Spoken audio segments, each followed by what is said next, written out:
Good evening. मैं अमन sir आप सबका आपके अपने चैनल इंग्लिश फाउंडेशन कोर्स में एक बार पुनः स्वागत करता हूं। दोस्तों, आज की ये क्लास डिस्ट्रीब्यूटिव एडजेक्टिव पर आधारित होगी और डिस्ट्रीब्यूटिव एडजेक्टिव के एक एक पहलू को हम कायदे से समझने की कोशिश करेंगे। तो इससे पहले कि मैं आज की क्लास स्टार्ट करूं, कॉपी पेन के साथ आप लोग रेडी हो जाइए। दूसरी चीज़ कि इस वीडियो की लिंक को अपने फ्रेंड्स के बीच शेयर कर दीजिए, खूब शेयर कीजिए, जितना शेयर कर सकते हैं। अभी मुझे उम्मीद है बहुत कम लोग शेयर कर रहे हैं, उसको शेयर करते रहिए। अगर कोई सब्सक्राइब नहीं करता है तो भी परेशान मत होइए, आप अपना काम करते रहिए।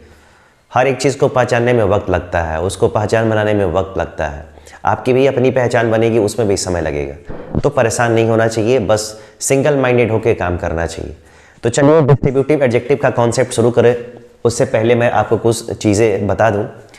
डिस्ट्रीब्यूटिव एडजेक्टिव जिसको हम दो नामों से जानते हैं, एक जिसको बोलते हैं व्यष्टिवाचक विशेषण। तो व्यष्टि हो सकता है कि इंग्लिश का एक ऐसा शब्द है डिस्ट्रीब्यूटिव, जिसको हिंदी में डिस्ट्रीब्यूटिव अगर आप कहेंगे तो आसान है, लेकिन अगर व्यष्टि बोला जाए तो हो सकता है कि आपके समझने के लिए वो जो शब्द हो वो कठिन हो, क्योंकि व्यष्टि थोड़ा अजीब लगता है। तो व्यष्टि अगर नहीं समझ में आ रहा है तो यहाँ पे लिखा गया विभाग सूचक। कौन सा सूचक? विभाग सूचक। ऐसा एडजेक्टिव जिसका इस्तेमाल दो या दो से अधिक व्यक्तियों और वस्तुओं में से प्रत्येक को सूचित करने के लिए होता है, ऐसे एडजेक्टिव को हम बोलते हैं डिस्ट्रीब्यूटिव एडजेक्टिव। और इसी डिस्ट्रीब्यूटिव एडजेक्टिव के कॉन्सेप्ट को समझने के लिए आज की क्लास जो है वो चलाई जा रही है। आप लोग कॉपी पेन के साथ रेडी हो। तो चलिए यहाँ पे समझने की कोशिश करते हैं कि डिस्ट्रीब्यूटिव एडजेक्टिव होता क्या है, उसके कॉन्सेप्ट कैसे काम करते हैं। कोई भी चीज़ अगर आपको समझना हो, अभी मैंने यहाँ पे क्या लिखा है तो आपको पहले समझ में आना चाहिए कि हाँ ये इंग्लिश है, इसका मतलब इंग्लिश का सब्जेक्ट हमको पढ़ाया जा रहा है। ठीक उसी तरीके से अगर मैं डिस्ट्रीब्यूटिव एडजेक्टिव का कॉन्सेप्ट आपको पढ़ाऊँ तो सबसे पहले आपको समझ में आना चाहिए कि हाँ डिस्ट्रीब्यूटिव एडजेक्टिव होता क्या है, कैसे आप पहचानोगे कि हाँ यही दिया गया शब्द डिस्ट्रीब्यूटिव एडजेक्टिव है। तो चलिए मैं ज़रा शुरू करता हूँ। दोस्तों, सबसे पहले यहाँ पे डिस्ट्रीब्यूटिव एडजेक्टिव में मैं शुरू कर रहा हूँ। सबसे पहले आपको यहाँ पे मिलेगा EACH, ईच। आपको यहाँ पे मिलेगा एवरी। यहाँ पे मिलेगा आपको आइदर। आपको मिलेगा यहाँ पे एनी। आपको दोस्तों यहाँ पे मिलेगा नाइदर। और यहाँ पे आपको क्या मिलेगा? नन। अब देखिए 1 2 3 4 5 एंड 6 आपके सामने ये जो लिखे गए 6 शब्द हैं, ये 6 शब्द ही किसका काम करते हैं? तो डिस्ट्रीब्यूटिव एडजेक्टिव का काम करते हैं। डिस्ट्रीब्यूटिव एडजेक्टिव का काम करते हैं। ईच के साथ ऑप्शन में हमेशा एवरी रहता है, आइदर के साथ ऑप्शन में हमेशा एनी रहता है, और नाइदर के साथ ऑप्शन में हमेशा कौन सा रहेगा? नन रहेगा। अगर जिस प्रकार एक सिक्के के दो पहलू होते हैं, एक हेड होता है और टेल होता है, उसी तरीके से ईच का अपोजिट जो ऑप्शन होगा वो एवरी होगा, आइदर का जो अपोजिट ऑप्शन होगा वो एनी होगा, और नाइदर का जो अपोजिट ऑप्शन होगा वो नन होगा। इन्हीं दोनों में डिफरेंस को आपको समझना है कि ईच और एवरी में क्या डिफरेंस है, आइदर एनी में क्या डिफरेंस है, और नाइदर नन में क्या डिफरेंस है। इन सारे चीज़ों को एक एक करके मैं सीधे सीधे पढ़ा रहा हूँ, आप लोग उसको ध्यान से देखिए और समझिए। अगर यहाँ पे 6 लोग हो गए तो इसका जो पहला कॉन्सेप्ट है वो क्या है? तो ज़रा पहला कॉन्सेप्ट समझ लीजिए कि इसके बाद आने वाला जो भी नाउन होगा वो आप समझ लो कि जिंदगी भर सिंगुलर नाउन ही होगा। इसके बाद जितने भी नाउन्स आएंगे वो सारे के सारे सिंगुलर फॉर्म में होंगे। ये 6 लोग आपको जिंदगी में जहाँ पे दिख जाएंगे। अगर इसके ठीक बाद अगर किसी नाउन का प्रयोग होता है तो वो नाउन जिंदगी भर सिंगुलर ही होना चाहिए, वो नाउन कभी प्लूरल नहीं होना चाहिए। अगर सिंगुलर है, अगर नाउन सिंगुलर हो गया तो जो इसके साथ जो ऑक्सिलरी वर्ब आनी है वो ऑक्सिलरी वर्ब भी कैसी होनी चाहिए? वो ऑक्सिलरी वर्ब भी सिंगुलर ही होना चाहिए, सिंगुलर ही होना चाहिए। सिंगुलर होगा नहीं, सिंगुलर ही होना चाहिए। मैं जानबूझ के इस पर प्रेशर दे रहा हूं कि जहां पे ये दिख जाएगा इसका मतलब है कि हर एक स्टेप सिंगुलर होना चाहिए।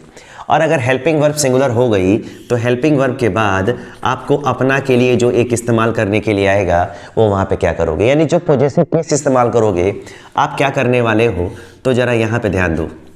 अगर सपोज करो कि यहाँ पे आने वाला नाउन सिंगुलर तो है, लेकिन सिंगुलर होते हुए भी अगर वो मैस्कुलिन जेंडर है, जैसे मान लो कि ईच बॉय आ गया, तो यहाँ पे जो अपना के लिए आएगा वो अपना के लिए क्या आएगा, हीज आएगा, क्योंकि वो क्या रहेगा, मेल रहेगा। अगर मान लो कि यहाँ पे आ गया ईच एवरी आइदर नाइदर, अगर यहाँ पे कोई गर्ल आ गई, लड़की आ गई, तो उस लड़की के लिए आपको यहाँ पे क्या करना होगा, हर, क्योंकि लड़की क्या होती है, फीमेल होती है। अगर यहाँ पे मान लो कि स्टूडेंट आ गया, तो स्टूडेंट तो लड़का लड़की दोनों होगा। तो जब ऐसा कॉमन नाउन आ जाए तो आपको किसको प्रीफर करना है, हिज को प्रीफर करना है, हर को कभी प्रीफर करने की ज़रूरत नहीं है। तीसरी चीज़, अगर मान लो कि यहाँ पे कोई ईच बुक आ गया, एवरी बुक आ गया, एवरी फैन आ गया, आइदर बुक आ गया, अगर यहाँ पे कोई न्यूट्रल जेंडर है तो अपना के लिए आपको किसका इस्तेमाल करना है, आपको यहाँ पे इस्तेमाल करना है इट्स का। तो पॉजेसिव केस का इस्तेमाल आप इसके अनुसार नहीं बल्कि यहाँ पे आने वाले जेंडर के हिसाब से करेंगे। यहाँ पे आने वाला जैसा जेंडर होगा वैसा ही आपको हेल्पिंग वर्ब पॉजेसिव केस क्या करना होगा, इस्तेमाल करना होगा। ठीक है, तो चलो एक एक करके, एक कॉन्सेप्ट तो हो गया, लेकिन अभी एक और कॉन्सेप्ट बाकी है जो बहुत ही इंपॉर्टेंट है, अब ज़रा मैं यहाँ पे बात करने जा रहा हूँ स्पेशली नाइदर और नन पे। दोस्तों यहाँ पे पहले मैं एक बार और लिखना चाहूँगा, हो सकता है कि आप लोग गलती कर दें, तो यहाँ पे मैं लिखा हूँ नाइदर और यहाँ पे क्या लिखा हूँ, NONE, नन। अगर इन दोनों के बारे में अगर आप बात करते हो कभी भी, तो ये दोनों निगेटिव होते हैं। ये दोनों कैसे होते हैं, ये दोनों नकारात्मक होते हैं। जिस वाक्य में और ध्यान से समझिए, जिस वाक्य में आप नाइदर और नन का प्रयोग करेंगे, नाइदर और नन के साथ आप नो का इस्तेमाल कभी नहीं कर सकते हैं। आप यहाँ पे NOT, नॉट का इस्तेमाल कभी नहीं कर सकते हैं, और आप यहाँ पे नेवर का इस्तेमाल कभी नहीं कर सकते हैं। जिस वाक्य में नाइदर और नन का प्रयोग होगा उस वाक्य में कभी भी आपको बोलकर नो, नॉट और नेवर का इस्तेमाल नहीं करना है। क्यों नहीं करना है, क्योंकि ये खुद ही निगेटिव है, आपको अलग से इसको निगेटिव बनाने की कोई ज़रूरत नहीं है। दोस्तों जितने भी मेरे स्टूडेंट्स, जितने भी मेरे दोस्त बाद में जुड़ रहे हैं, मैं उनको एक बार क्विक रिकवर कराना चाहता हूं, और जितने लोग अभी देख रहे हैं शुरुआत से, मैं उनको चाहूँगा कि एक बार और ध्यान से देख लें, ताकि जो कॉन्सेप्ट है वो एक बार और से रिपीट हो जाए। आज आपका टॉपिक है डिस्ट्रीब्यूटिव एडजेक्टिव, जिसको हिंदी में व्यष्टिवाचक, विशेषण या विभाग सूचक कहते हैं। क्यों कहते हैं, क्योंकि इनका प्रयोग दो या अधिक व्यक्तियों और वस्तु में से प्रत्येक को सूचित करने के लिए, प्रत्येक को बताने के लिए होता है। इनकी संख्या कितनी होती है, तो इनकी संख्या 6 होती है। कौन कौन सी, तो सबसे पहले ईच और एवरी आ गया, आइदर एनी आ गया, नाइदर और नन आ गया। इन दोनों को मैंने प्लुरल में रखा है, क्योंकि ईच एवरी के साथ पढ़ेंगे आप, आइदर एनी के साथ पढ़ेंगे और नाइदर नन के साथ पढ़ेंगे। जब मैं एग्जाम्पल्स बताऊंगा तब आपको समझ में आएगा। जितने सारे लोग, तो 6 लोग हैं, इन 6 लोगों के बाद आने वाला अगर कोई नाउन होगा तो नाउन लाइफ टाइम किस फॉर्म में होगा, सिंगुलर फॉर्म में होगा। और अगर वो सिंगुलर फॉर्म में होगा, तो आने वाली जो भी हेल्पिंग वर्ब होगी वो कभी ज़िंदगी में प्लूरल नहीं हो सकती है। तो ज़िंदगी में जब प्लूरल नहीं होगी तो आर के बारे में सोचना नहीं है, वर्ग के बारे में, हैव के बारे में, डू के बारे में सोचना नहीं है, क्योंकि ये सिंगुलर हो गया। और रहा सवाल पॉजेसिव केस का, तो अगर यहाँ पे मेल होगा, अगर मान लो कोई बॉय है तो यहाँ पे हिज लगाना, कोई लड़की रहेगी तो यहाँ पे हर लगेगा, और अगर यहाँ पे कोई स्टूडेंट, टीचर, डॉक्टर, इंजीनियर, अगर कॉमन जेंडर आ गया तो प्रेफरेंस किसको देंगे आप, हिज को। और अगर यहाँ पे कोई न्यूट्रल जेंडर आ गया, जैसे बुक हो गई, फैन हो गया, पेन हो गया, मोबाइल हो गया, तो अपना किसका इस्तेमाल करेंगे आप, इट्स का। ठीक है, अब जरा बात करते हैं नाइदर और नन पे। नाइदर और नन के साथ स्पेशली कंडीशन ये होती है कि नाइदर और नन दोनों कैसे होते हैं, नेगेटिव होते हैं। और अगर एक खुद नेगेटिव है तो इनके साथ जितने भी नाउन्स आएंगे, इनके साथ नॉट और नेवर का इस्तेमाल आप नहीं करेंगे। क्यों नहीं करेंगे, क्योंकि ये खुद नेगेटिव है, इसको दोबारा नेगेटिव बनाने की आपको कोई आवश्यकता नहीं है। अगर एक बार रिपीट हो गया, तो अगर मैं क्वेश्चन के माध्यम से आपको समझाने की कोशिश करता हूँ कि जितने सारे भी कॉन्सेप्ट मैंने बताया है उसका इस्तेमाल आप कैसे करोगे। ठीक है, चलिए एक एक करके मैं क्वेश्चन दे रहा हूँ, जरा ध्यान से देखेंगे। यहाँ पे पहला क्वेश्चन मैं दे रहा हूँ। अगर दोस्तों यहाँ पे लिख दिया गया EACH, उसके बाद आ गया बॉय, उसके बाद आ गया इज, READING रीडिंग। यहाँ पे ऑप्शन के रूप में आपको हिज दिया गया है, हर दिया गया है और यहाँ पे इट्स दिया गया है और उसके बाद आ गया बुक। आई बात समझ में? अगर ये क्वेश्चन है और आपको अगर दूसरा ये क्वेश्चन है तो यहाँ पे मैं क्वेश्चन दे रहा हूँ एज, यहाँ पे आ गया इज, उसके बाद आ गया मेरे प्यारे साथियों। सेम आपके पास जो ऑप्शन पहले वाले क्वेश्चन में था वही ऑप्शन में दे रहा हूँ दूसरे वाले क्वेश्चन में। और देने के पीछे मोटिव ये है कि आप दोनों में देख के केवल डिफरेंस को समझ पाए, भले ही अर्थ उसका ना समझ में आए लेकिन आपको वो डिफरेंस समझ में आए, जिससे ये पता चले कि हाँ किस प्रकार पॉजिटिव केस वेरी कर रहा है, क्योंकि यहाँ पे हिज, हर, इट्स तीनों का इस्तेमाल कर सकते हैं। अब ज़रा ध्यान से देखिए, दोनों ही क्वेश्चन में मैंने 2 एग्जाम्पल्स आपको दिए हैं और दोनों ही क्वेश्चन में मैंने क्या बताया है, दोनों ही क्वेश्चन में यहाँ पे क्या लिया गया है, दोनों ही क्वेश्चन में इच लिया गया है। अगर इच के बाद यहाँ पे अगर बॉय है तो ये क्या हो गया, मेल हो गया ना, तो यहाँ पे इच के बाद यहाँ पे क्या है, फीमेल।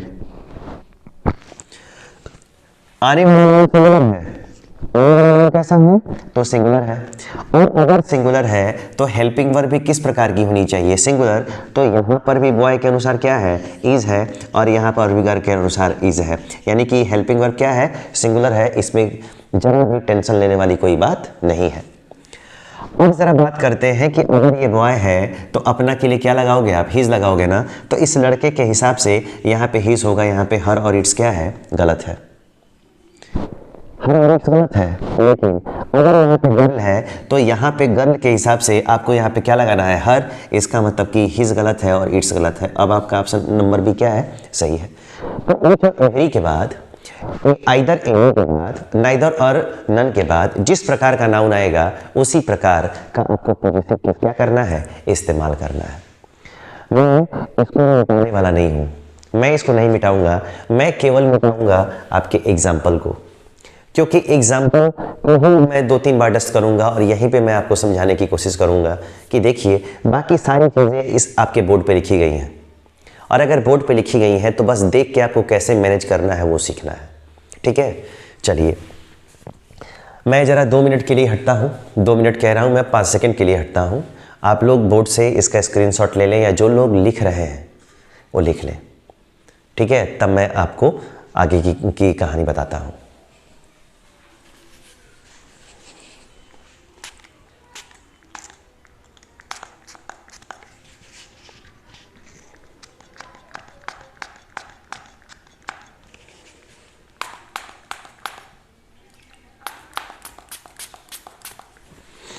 चलिए, अगर ये हो गया है तो ज़रा अब मैं यह इसको मिटाता हूँ।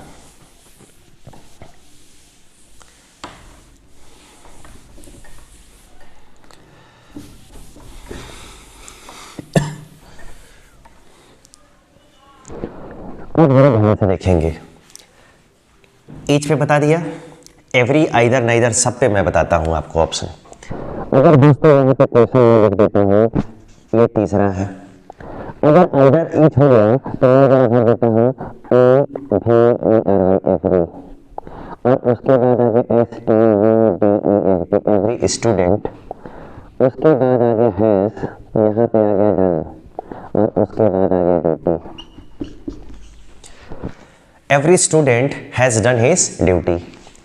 आपको यहाँ पे मैं लेके चलता हूँ क्वेश्चन नंबर 4 की तरफ, और यहाँ पे मैं ले लेता हूँ EITHER, आइदर।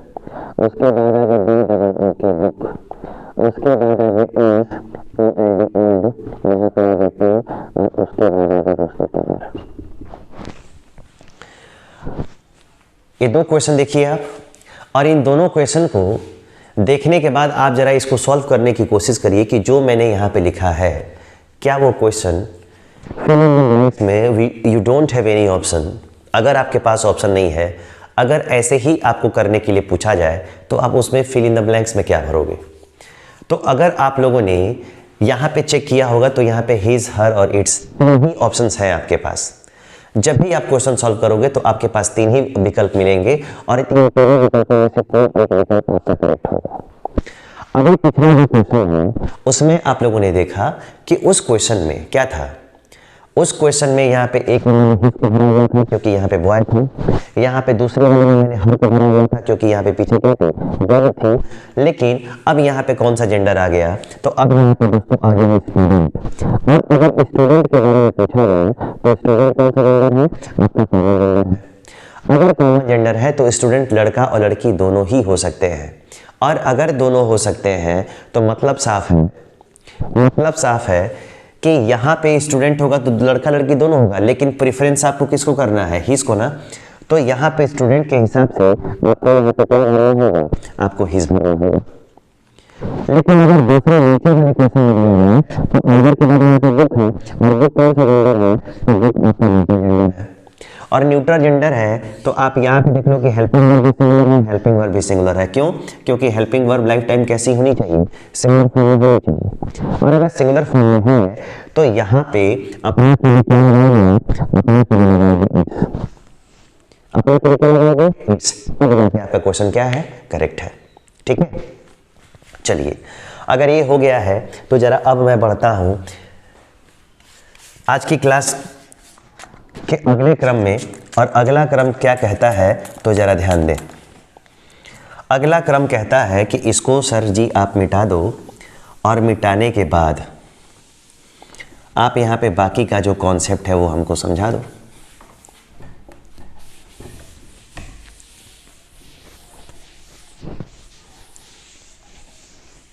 अब देखो जरा, से देखने की जरूरत है। जितना सारा कॉन्सेप्ट है सब इसी पे है, इसके आधार पे आपको एक एक करके क्वेश्चन कर लेना है। अगर मैं दोस्तों लेता हूं यहाँ पे क्वेश्चन नंबर, यहाँ पे आ गया 5, यहाँ पे आ गया उसके बाद यहाँ पे आ गया नॉट, उसके बाद आ गया दोस्तों रीडिंग, और यहाँ पे आ गया हिज, और उसके बाद आ गया बुक। ये क्वेश्चन आप लोग की स्क्रीन के सामने है और आप देख सकते हैं कि कैसे कर रहे हैं। जो भी कॉन्सेप्ट है यहाँ पे दोस्तों मैंने क्वेश्चन बता दिया है, बस आपको चेक करके लेना है कि दिए गए सेंटेंस में क्या कहीं कोई एरर पार्ट है, और अगर एरर पार्ट है तो अगर उस पार्ट को आप बोलिए। और अगर यहाँ पे क्वेश्चन आ गया उसके बाद आ गया उसके बाद आ गया यहाँ पे आ गया क्वेश्चन के लिए दे रही है बड़ा आसान, और बड़ा आसान देने के पीछे रीजन ये है कि आप उसको आसान क्वेश्चन को कैसे सॉल्व कर पाते हो, ये भी मुझे जानना जरूरी है कि जो मैं बता रहा हूँ वो आपको आ रहा है कि नहीं, वो समझ में आ रहा है कि नहीं। अब जरा आप देख के जरा बताने की कोशिश करिए कि आपको इसमें से दिया गया कोई भी ऑप्शन में मैंने दिया ही नहीं कुछ, आपको ये बताना है कि जो दिया गया सेंटेंस है क्या उस सेंटेंस में किसी पार्ट में कोई भी खराबी है। कहीं कोई हिस्सा देख लीजिए सेंटेंस का जिसको देखने से आपको ये लग रहा हो कि हाँ यहाँ पे सर गलत है। दोस्तों यहाँ पे अगर बात करो और यहाँ पे बात करो, किसके बारे में बात करूँ? नाइदर और नन। ये आप दोनों को पता है कि ये दोनों के दोनों कैसे होते हैं? निगेटिव होते हैं। इनके साथ नो का, नॉट का और नेवर का, इनमें से किसी का प्रयोग नहीं होने वाला है। अगर यहाँ पे नाइदर आ गया तो नाइदर के साथ यहाँ पे बॉय है और नन के साथ यहाँ पे क्या है? गर्ल है। अगर ये मेल है तो यहाँ क्या है? फीमेल है। अगर मेल है तो हेल्पिंग वर्ब जिंदगी भर सिंगुलर रहने वाली है, तो यहाँ पे हेल्पिंग वर्ब सिंगुलर आ गया है, कोई दिक्कत नहीं है। अगर लड़का है तो लड़के के लिए हिज का प्रयोग कर लिया है, और अगर लड़की है तो उसके लिए हर का प्रयोग कर लिया है ना। तो फिर खराबी कहाँ है? तो जितने भी लोग देख रहे हैं मैं उनको बता दूं कि नाइदर और नन दोस्तों कैसे होते हैं? निगेटिव होते हैं ना। और निगेटिव होते हैं तो इनको नो, नॉट, नेवर में से किसी एक शब्द की कोई जरूरत नहीं है। इसका मतलब है कि यहाँ वाला नॉट और यहाँ वाला नॉट दोनों को क्या करेंगे? हम हटा देंगे। अब आपका क्वेश्चन क्या है? सही है। दोस्तों ये डिस्ट्रीब्यूटिव जो एडजेक्टिव है वो बहुत ही अच्छा एडजेक्टिव है और बड़ा ही आसान है, वो बड़ा ही आसान है। समझ रहे हैं आप? एक चीज़ और जो सबसे बड़ी चीज़ है मैं आपको बताना चाहूँगा, उसको कहीं आप लोग दिमाग में बैठा लें, उसको कहीं आप लोग दिमाग में बैठा लें कि क्या करना है हमको। एक कॉन्सेप्ट आपको और मैं बता दूं जिसको आप लोग ध्यान में रखेंगे। क्या है, आज की क्लास अब अपने अंतिम पड़ाव में है। आपको एक बहुत ही बेहतरीन फार्मूला बता दूं दोस्तों। अगर मान लीजिए कि कोई बोलता है कि अगर एवरी आएगा तो एवरी के बाद ओ एफ ऑफ का प्रयोग नहीं होता है। एवरी के बाद कभी भी ऑफ का इस्तेमाल नहीं होता है। क्यों नहीं होता है? क्योंकि बाकी सारे लोग एडजेक्टिव और प्रोनाउन दोनों होते हैं। वो डिस्ट्रीब्यूटिव एडजेक्टिव भी होते हैं, डिस्ट्रीब्यूटिव प्रोनाउन भी होते हैं। तो जब प्रोनाउन का काम करेगा तो ऑफ का प्रयोग होगा और आने वाले नाउन्स प्लूरल हो जाएंगे। लेकिन एवरी के साथ एक कंडीशन है कि एवरी लाइफ टाइम एडजेक्टिव होता है और एडजेक्टिव कभी प्रोनाउन की और कभी उसके बाद प्रीपोजिशन की विशेषता नहीं बताता है। यही वजह है कि एडजेक्टिव जब एवरी होता है तो उसके बाद कभी ऑफ का प्रयोग नहीं करते हैं, क्योंकि ऑफ प्रीपोजिशन है और एडजेक्टिव का काम नाउन की विशेषता बताना है, ना कि एडजेक्टिव का। अगर आपको यहाँ पे अगर एक क्वेश्चन दिया जाए, अगर आपको यहाँ पे क्वेश्चन है, ईच लिखा है और यहाँ पे लिखा है एवरी ऑफ द, उसके बाद आ गया बॉयज़, उसके बाद आ गया इज़ और उसके बाद आ गया रीडिंग और उसके बाद आ गया हीज़ और उसके बाद क्या आ गया बुक। अगर यहाँ पे ईच और एवरी का ऑप्शन आपको अगर दे के बोला जाए कि अगर आप इस क्वेश्चन को सही करिए तो आपके साथ अगर यहाँ पे ऑफ जैसे ही आया है, इसका मतलब है कि एवरी क्या हो जाना चाहिए, कैंसिल हो जाना चाहिए। इसके साथ ऑप्शन में कौन जाएगा, ऑफ जाएगा। याद रखेंगे, एवरी के साथ कभी भी ऑफ प्रीपोजिशन का प्रयोग नहीं होता है, किसी प्रकार का कोई प्रीपोजिशन नहीं होता है। ठीक है, तो दोस्तों आज की क्लास में डिस्ट्रीब्यूटिव एडजेक्टिव को डिस्कस किया गया। उम्मीद है इसके डिस्कशन में आपको एक पॉजिटिव एनर्जी मिली होगी, आपको समझ में आया होगा कि किस प्रकार का कॉन्सेप्ट रहेगा तो हम आगे क्या करेंगे। Each every either neither none के बाद आने वाले नाउन्स कैसे होने चाहिए, हेल्पिंग वर्ब कैसी होनी चाहिए, उसके बाद आपके पॉजिटिव केस कैसे होने चाहिए। जिस सेंटेंस में नाइदर और नन आएगा क्या उस सेंटेंस में नो नॉट नेवर का प्रयोग किया जाएगा या नहीं किया जाएगा, कमेंट करके जरूर बताइएगा। और अगर वीडियो अच्छी लगी होगी तो उसको लाइक करना, शेयर करना जरूर मत भूलिएगा और सब्सक्राइब करना। ठीक है, आप लोग आए, लेक्चर को सुना, समझने की कोशिश की, उसके लिए आप सभी लोगों का बहुत बहुत धन्यवाद। मिलेंगे एक दूसरे एडजेक्टिव के साथ एक नए तरीके से, तब तक के लिए आप सबको गुड नाइट एंड शुभ रात्रि।